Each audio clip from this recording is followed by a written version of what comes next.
Ladies and gentlemen, welcome to Kleptocracy Tour of London. We're going to see the sites of corruption. Now, just there, the other side of the road, you'll see a building. Britain is the world's biggest enabler of financial crime. There is just so much of this property owned by oligarchs.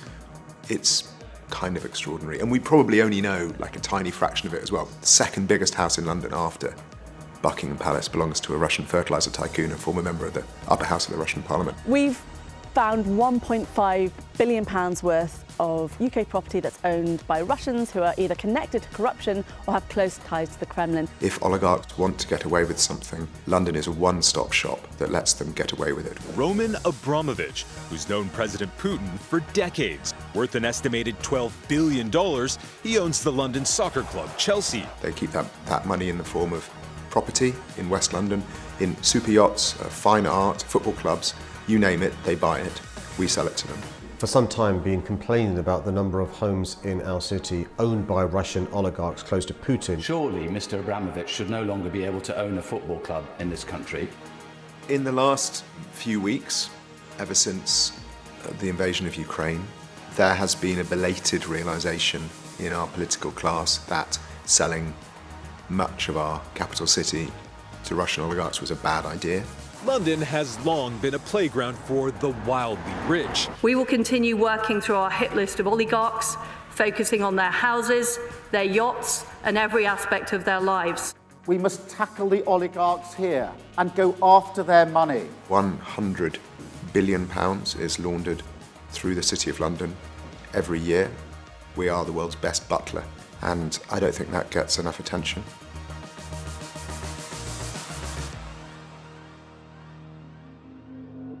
My name is Oliver Bullough. I'm a journalist and the author of Butler to the World. I write about financial crime, kleptocracy, corruption, and how the UK is central to laundering the proceeds of crime all over the world. So, the Russian economy is incredibly unequal. Approximately 500 people, the 500 people around Vladimir Putin, own more wealth than the bottom 99.8% of the population. And uniquely for a major economy, more than half of that wealth is not in Russia, but is owned outside Russia. And when I started researching that, I realized quite quickly that they didn't do it alone. They had help, and their help was from lawyers, accountants, company formation agents, all the other professional classes in this country. And I don't think that gets enough attention. So I like to try and expose our own role in helping Russian oligarchs loot the world. Ladies and gentlemen, welcome to Kleptocracy Tour of London. The Kleptocracy Tours is not my idea. It was my friend Roman Borisovich came up with this idea. It's based on the Hollywood tours. You know, in Hollywood they'll point out, Charlie Chaplin's house or Scarlett Johansson's hairdresser. Here we do the same thing in a bus, but we don't point out stars, we point out oligarchs. So that house, that duplex apartment with a view over the Thames, that belongs to, Vladimir Putin's former deputy prime minister, or, this delightful Mews house belongs to the son of one of Putin's oldest friends, or, that penthouse apartment with a delightful view over Hyde Park, that belongs to the richest man in Ukraine. Wittenhurst, the second biggest house in London after Buckingham Palace, belongs to a Russian fertiliser tycoon and former member of the upper house of the Russian Parliament. How did that happen? It's amazing. Dmitry Firtash is a Ukrainian oligarch. He became astonishingly wealthy working with Gazprom, the Russian gas company, to sell gas to Ukraine. That made his company, Rosukreenergo, essentially a vehicle of Russian foreign policy, because the gas price is one of the most important levers that Russia has over its neighbours. If it jacks up the gas price, then their governments have to do what they're told. Dmitry Firtash has essentially acted as a vehicle for Gazprom, the Russian gas company, and therefore Vladimir Putin, to impose his will on the Ukrainians when the Ukrainians have tried to elect governments that have not been Kremlin-friendly in the past. Russian state gas giant Gazprom sold Firtash gas at well below market prices, which he then sold in Ukraine for large profits. Companies he controlled made more than $3 billion on the arrangement. This is a man incredibly powerful enough to essentially overcome opposition from the government of his own country. He, having made this very large amount of money from raising the gas price for Ukraine, he brought that money to Britain. I was interested just to try and find out what Mr. Firtash owned in this country, and I turned to every journalist's best friend, the phone book, and typed Firtash into 192.com to see what I could find. And I found an address in Knightsbridge, and I went to have a look at it, and it was a rather disappointing and slightly squalid basement flat, which struck me as odd, because if I were an oligarch, I wouldn't have chosen to live in that flat. I poked around to see if there was anything else around there, walked around to the other side of the block, and realised that this basement flat had essentially been repurposed as the back exit to an absolutely gigantic mansion on the other side of the block. It is an astonishingly lavish property. You can only see half of it because half of it is underground. There was a swimming pool in its second basement. I'm not sure exactly how much it cost, but a property publication estimates about £60 million. He bought himself a place in high society by giving money to Cambridge University that allowed him to meet senior royalty right up to the Duke of Edinburgh. But I think the real crowning glory of his integration to the British establishment came in February 2014 when our government sold him a tube station, which happens to directly adjoin his mansion in Knightsbridge. There is still, and I've been writing about this and thinking about this for a while, something amazing just about the idea that someone can be rich enough to buy a tube station. I don't know of anyone else who owns their own tube station, but Dimitri Firtash has Brompton Road tube station. It's been closed since the 1930s, but it's still got all the platforms, still got the shafts, it's still all there.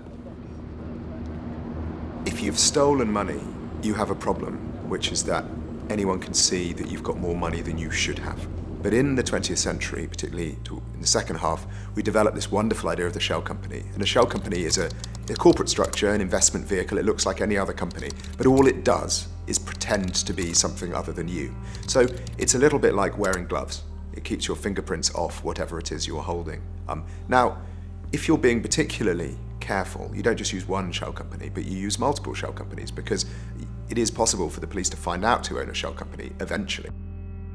It's like wearing gloves and more gloves and more gloves, and every time the police take one pair of gloves off, all they find is another glove.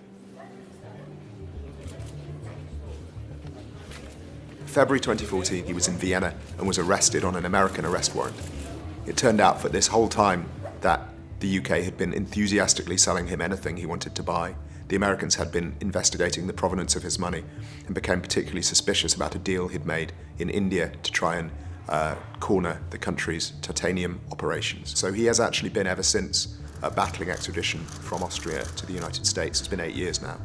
Firtash says he's asked American officials for permission to leave Austria and return to Ukraine, where his industrial plants, he says, have all been transformed into defense production. I did see that Mr. Firtash asked if he could go back to Ukraine. Ukraine doesn't have, as I understand it, an extradition treaty with the United States, so I could understand why that might be somewhere he'd like to go. I don't think the Austrians are likely to let him leave until the legal proceedings are ended. The Americans certainly, I think, would have a spectacular sense of human failure about that. Сразу домой не боитесь? Там вроде говорили, что будут экстрадировать вас в США сразу же, с порога. Долго боятся в лес не ходить. In the last few weeks, ever since the invasion of Ukraine, there has been a belated realization in our political class that selling much of our capital city to Russian oligarchs was a bad idea. So obviously a lot of people have been sanctioned. Roman Abramovich, most famously, but also Oleg Deripaska, who's also a very influential and wealthy man, and a lot of other important but not as high-profile people. Sadly, attempting to take on these people from a standing start is like attempting to run a marathon when you've spent the last 2 years lying on the sofa. I am going to hold my words. You're starting off something bad. You are radicalizing us. You're weaponizing our way. In March 2022, a small group of anarchists briefly occupied a house which was thought to belong to Oleg Deripaska, though he says it belongs to members of his family. I did pop in on the house in Belgrave Square. There were 4 anarchists, as far as I could tell, all of them sitting dangling their feet off the balcony above the front door. And there were certainly 20, if not 25, uniformed officers of the Metropolitan Police, plus special kind of tree climbing unit in helmets with harnesses and a cherry picker.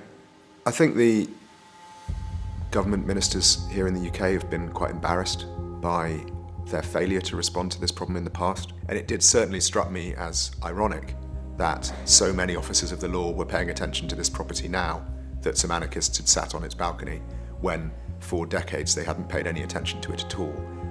It seems to be representative of our approach to property in this country, that once it's owned we will defend it with everything we've got, but we don't pay any attention to the money that does the buying in the first place.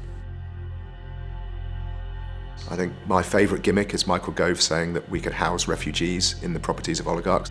I want to explore an option which would allow us to use the homes and properties of sanctioned individuals, for as long as they are sanctioned, for humanitarian and other purposes. You know, it's just a headline. Again, it's just these attempts to grab headlines without recognising that what's really needed is to take tackling kleptocracy as seriously as we take tackling terrorism. So far, I have seen zero sign that the government is prepared to even think about doing what it takes to do that.